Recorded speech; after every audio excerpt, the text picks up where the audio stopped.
Hello and welcome to People on Earth. I am Makana Kanyakupanda. Wetlands are ecologically sensitive areas. To help me unpack this topic, in the studio I have Programs Manager, Harare Wetlands Trust, Mr. Celestino Chari, and Julia Peireni, CEO of BirdLife Zimbabwe. Welcome to the program. Thank you so much. Thank you. Okay, so let's just get straight into it. People from home, they just hear this word wetlands. What is a wetland? So the ecology of wetland is defined by water. So it's either surface water, such as we are used to seeing lakes and rivers and dams, or it's underground water. And typically the water is very close to the surface. It's either seasonal wetlands or permanent wetlands. In Harare, our wetlands are seasonal.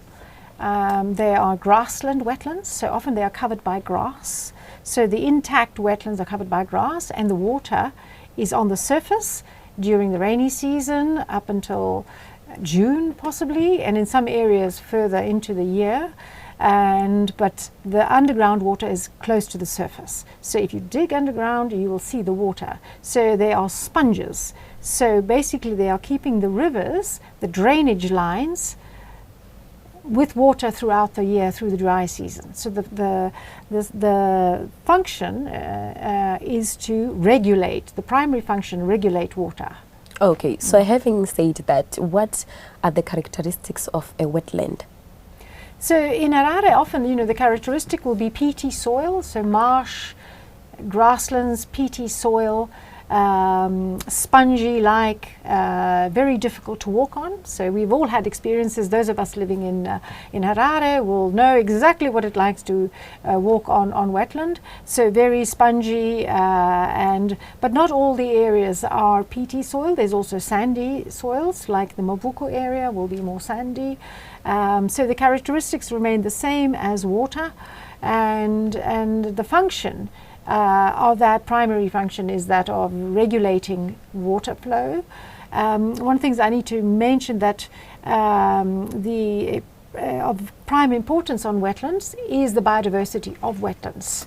So that helps in the regulation of water, stopping the movement of soil, so they prevent siltation, bringing in the soil, the water from underground, from the rain, when it rains, so it pulls the water into the ground. The different species of plants pull the water underground, and the replenishment of underground water supplies, which is really very important.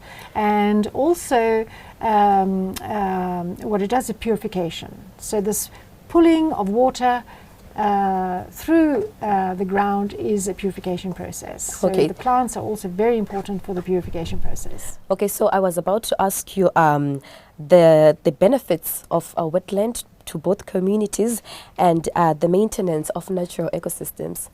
Yeah, so wetlands in Harare, but all over the country, are critically important natural infrastructure. So, the natural infrastructure needs to be included in the economic development of the city because it's providing ecosystem services. So the wetlands and the biodiversity on the wetlands, and that's something that many people don't understand. When we talk about protection of wetlands, we can say, oh, well, we'll protect our wetlands, but we can also build on top of them. We can also cultivate on top of them, but we cannot. Because what does that do? It removes the biodiversity. So what is biodiversity? It's the different types of life forms.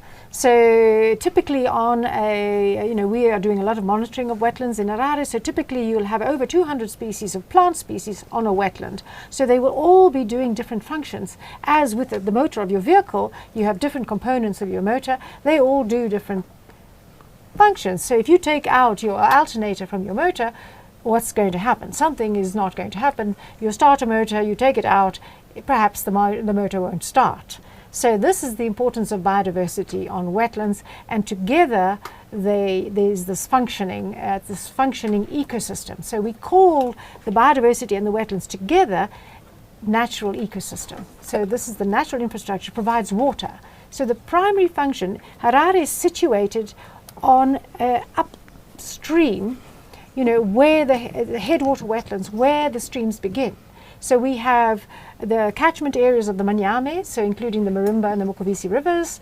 It includes the Gwibi catchment area. So where those streams begin, the drainages, and they all go downstream into our catchment dams. So it's really important to protect anything that's happening on the headwater wetlands, upstream, which is Harare. Anything affecting those wetlands will affect, clean water supply in the catchment dams below. Okay, Mr. Chai, what do you want to add? What are the benefits of a wetland?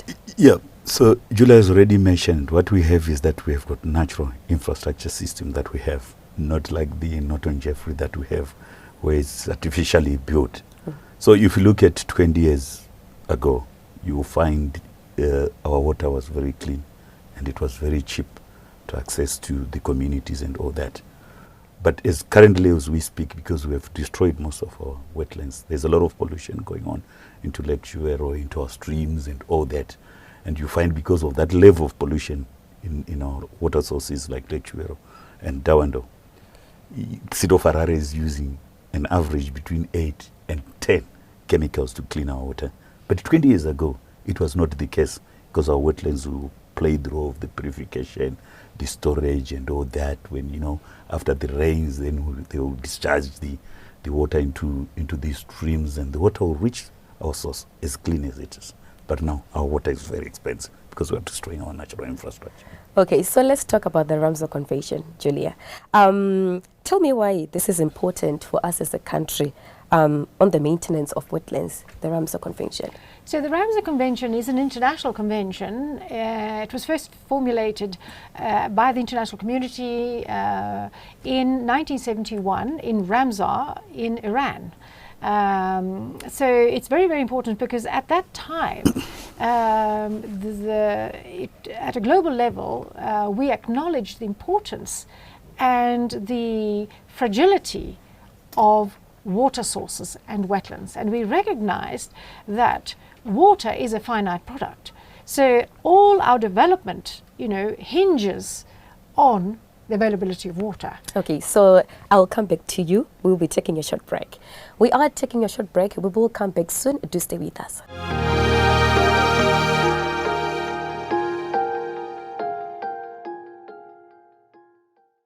Welcome back on People on Earth. We are discussing about wetlands today. So Julia, you were talking about the Ramsar Convention and its importance. You can tell the people at home the importance of the Ramsar Convention. So the Ramsar Convention is an acknowledgement at a global level that wetlands are important and that we need to prioritize their preservation for the sustainability of humanity on this planet. And so as Zimbabwe, we are signatories to the Ramsar Convention. We have 7 Ramsar sites in Zimbabwe, and they are critically important that so at an international level and at a national level, we have recognized their importance. Okay, so you are talking about the 7 sites. Yes. Can you name them? Yes, so in Harare itself, we have 4. So we have the Monavale Ramsar site, we have the Cleveland Dam Ramsar site, then we have the Lake Chivero and Manyame are also Ramsar sites. So within the context of Harare metropolitan area and slightly beyond, we have a wetland city. And then we have Chinhoyi Caves, which is a Ramsar site. We have Mana Pools, which is a Ramsar site. We have Victoria Falls, which are a Ramsar site. Yeah, so very, very important sites. Can I mention also that these are not the only important sites that should be nominated as Ramsar sites. Okay, sure. So, Mr. Chari, let's talk about the distribution of wetlands in Harare. What's the overview? Generally, I'll talk on the negative side of it. I can actually confess that we have lost 50% of our wetlands in Harare as we speak to develop housing developments, urban cultivation. I think it's all over in Harare, and it has got serious implications in terms of how the wetlands are functioning. So 50% we have lost. And I think it can even be more because we have not recorded the recent invasions that has happened. So we may be at 60, we may be at 65, but not verified. But definitely we are above 50 in terms of the wetlands that we have lost. Okay, so having said that, what is your organization doing in terms of raising awareness? Yeah, so what we have as an organization is that we have created a network of community-based groups, I think in 10 areas. We look at examples, Mabuku, Zewarasekwa, Glenview, Kambuzuma, and Mfakos, all those areas. They're actually groups that are there that advocates for the protection of the wetlands in their areas that they are living in. So we've got that kind of setup with the community-based groups. Then we also have a movement with residents. There are many residents associations that are quite involved in the protection of wetlands. And I think Cosmo, which are in charge of the Monofo wetland, I think you've heard about that. It's one of our examples that it's all being, effort that is coming from residents coming together to try to protect their wetlands. Besides the residents also, there are also individuals and experts that are also interested in terms of, the functions of the wetlands, be it planners, be scientists, GIS people and all that. So it's a whole issue of, much advocacy in terms of protection of wetlands in Harare. That's exactly what we have. Okay, so your organization has embarked on a number of awareness activities on wetlands protection and conservative. Can you elaborate on some of the success stories done by the Wetlands Trust, especially when taking into account that there is a close link between climate change and wetlands? Yeah, so I'll give, there are many examples that I'll give. Okay, we also embarked, we are also involved in issues of litigation. We have got about over 25 cases that are under litigation, where we are trying to rectify the wrong, wetlands invasions, EIs that have been given, and procedurally, development permits and all those in wetlands. And our success rate has not been good, but of course 50-50, because, when we look at these litigation cases, they take quite a lot of time, and it's time consuming, it's expensive and all that. But we had successes in terms of certain areas. Monovo, we managed to stop things there. I know in Eastleigh, it's good examples that I can give. So litigation is one of the issues that we are embarking on. But as I said, it's very expensive and it's not sustainable. So what is important is for the legislation to be implemented in a transparent and manner, where then the legislation has to take its course to make sure that things are in order. Okay, so having said that, let me come to you, Julia. What is the role of civic societies in the wetlands management and preservation? The importance of civil society, the communities, residents becoming involved in such a important issue is paramount. I cannot express how important it is for people to become involved, because this, wetlands are our lives. And so what we are seeing that in our local authorities and government agencies, often there is a process of working in silos. So the environment is considered something perhaps for the tourists, but unfortunately the environment is a very cross-cutting issue. So you see that, the Ministry of Environment will not be talking to the Ministry of Lands, or possibly they won't be talking to the Ministry of Mines. So, and everybody's using environments and using wetlands. So people on the ground are the ones that pay the price, for a degradation that takes place. So this is why in areas such as Buririro, where houses are being allowed to be developed on the wetlands, these houses flood every time it rains. In the rainy season, and this is why government has become involved and said, we need to produce a wetland master plan, which they did, wetland guidelines, wetland policy. So these are the tools that have been, implemented, and we have worked closely also with government and other organizations for this to happen, and through our advocacy work. But people need to be involved, because it's not stopping the devastation of wetlands. So the fight goes on, and people must be involved because we are all directly involved. So the management of wetlands needs to be, the communities and residents need to be involved in the management of wetlands. Okay, sure. Thank you. Thank you. We are talking about wetlands today on People on Earth. We shall be taking a short break. Do stay with us.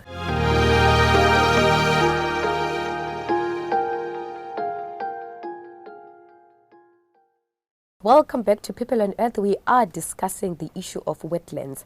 And now, Mr. Chari, we want to talk about legislation on wetlands protection. In your view, as a country, do we have a appealing form of legislation that speaks to the protection of wetlands in Zimbabwe? Yeah, on paper, we are fairly good as Zimbabwe in terms of legislation pertaining to wetlands. I think you are aware that we have got a policy on wetlands. We also have guidelines on the protection of wetlands. We also have the Environmental Management Act, which really looks at the protection of wetland and it's clearly articulated in the legislation on what is supposed to be done. Then we also have other small sisters of legislation that we have, the Water Act, the Regional Town Planning Act that touches on the issues of legislation. And we also have the recently gazetted SI on ecosystems management.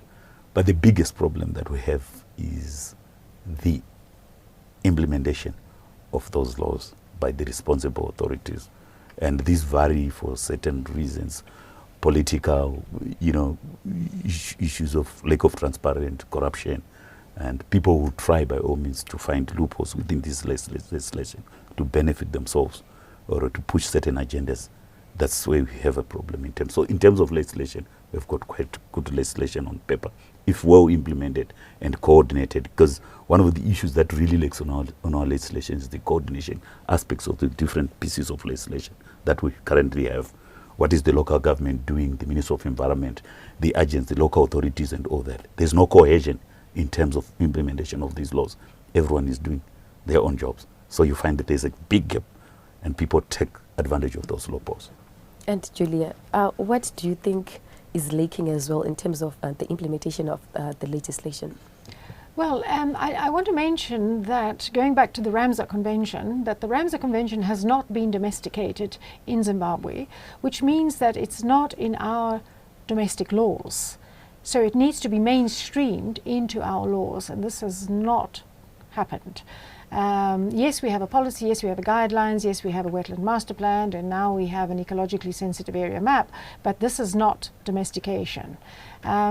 We also have in our constitution a very progressive constitution, which gives us the right to a safe and healthy environment, which is very, very progressive. And just last year, the United Nations passed a resolution recognizing the right of humanity to a safe and healthy environment. So we can see how critical that is. And what does that mean in terms of wetlands? It means to live in an environment that you're not going to get cholera, you're not going to get typhoid. These are all, symptoms of wetland degradation. So, and if you look in the, Environmental Management Act, that where are those loopholes? One of the loopholes that often are used for the development of wetlands is the environmental impact assessment process. It is totally flawed. Totally. It needs to be revised. And the reason for that is because developers pay consultants to develop environmental impact assessments, which they are then submitted to EMA. Often these documents are substandard. They do not speak to the importance of wetlands. Often they don't even recognize that the areas that are being developed are wetlands. And we know this because we do independent surveys of these many of these EIAs. And then the consultants themselves are, don't have, often they are not at a level of understanding of wetlands, of the environment in general. Okay, so this is a very, very big, and we are seeing it all over the country. Okay, so you were talking about land developers, right? Yes. And we see that in Harare, there is a lot of invasion of land by Yes. land barons, Yes. probably due to the lack of awareness. What would be your message to them? It's a planning issue. So, it's the hierarchy of land ownership is that there's state land, then there's the private land, then there's the local authority land. And you find there's no one who will just come into a place and do whatever they are doing without following a certain procedure, although it's unprocedural. So local authorities are also allocating land in wetlands. That's a fact. State is also doing the same. Then those people with private ownership are also coming to say, but we've got ownership, I've got a lease, I've got my deed, and I've got a right to develop. So it becomes an environmental right versus property rights issue. And that becomes a very difficult issue because everyone has got a right to shelter. So that's where the issue. So yes, definitely you have some land barons who are coming in from nowhere. I know places like Buliriro, Sivarasekwa, you've got that, but those ones are very easy to take away because council should just go in and say you're invading our land. The state should also say you're invading even the private owners. So it's very easy to remove them. But then there is the friend behind, which is corruption, lack of transparency, like what I've said, lack of stakeholder consultations from communities and all that. Whom are you planning for when you don't consult your own community? It means you're doing something wrong. Plan for the community so that they also benefit from what you're doing. Okay, so having said that, you're talking about corruption and everything. How best can this be resolved? It's a governance issue that needs a lot of intervention at a very high level. You remember I talked about the coordination aspect, the gaps that will be created when there's no coordination, there's no transparency. So it's a governance issues where we need to revisit our laws, look at the loopholes, try to amend them so that they suit the current situation that we have. The population density, shortage of land and all that. And, people who are living in wetlands, the private owners, why can't government come up with a compensation fund or a compensation framework so that people can be compensated and be moved to other places so that we protect our wetlands? How can people at home access information about the preservation of wetlands and generally what we are talking about? Yeah, so with the Harare Wetlands Trust, we are on Facebook and on Twitter. We are also, as BirdLife Zimbabwe, our offices are on Eastleigh, and so they can easily be contacted in the communities. The most important thing in the community is to reach out to the community-based organizations that are already working with wetlands, in wetlands, and to strengthen them. So this is really important process to get involved locally and to work together in this. So we are easily reachable. So if you Google us, you will find us. So Google Harare Wetlands Trust and Google BirdLife Zimbabwe and you will find us. Okay, thank you very much for Thank coming. you. Thank you very much for sharing with us. Thank you very much for watching People on Earth. I am Makanaka Nyakupanda. We were talking about wetlands. I hope you have learned a lot and do preserve our wetlands. Until next time, do stay safe.